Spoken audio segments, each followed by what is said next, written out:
palm strike. Now I generally just throw this off the rear hand.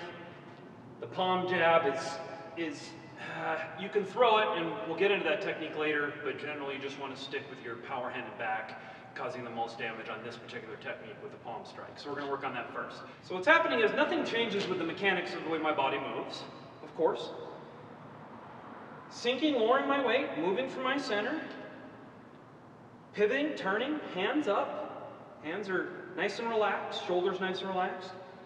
And I'm extending with my palm, keeping my fingers back. Now, I'm hitting with the bone right here, just above the wrist.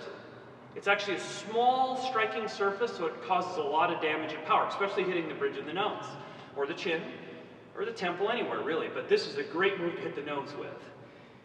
So as I'm lowering, turning from my center, good weight, not leaning forward, not leaning back, just good.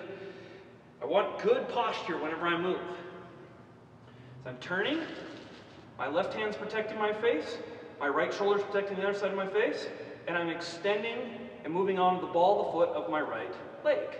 And then I rotate immediately back. I like keeping my hand kind of tiger claw. I don't like keeping it extended because as I'm hitting pads, it starts to feel like it's pulling this back. But I like to hit here, like I said, tiger claw technique, because I have a chance of my fingers going in their eyes also.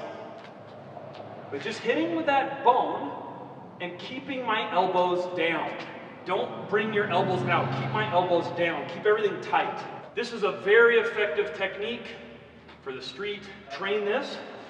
Train it on pads, and you'll actually see how powerful it is, and you're actually hitting with a very tiny surface, so it causes a lot of damage.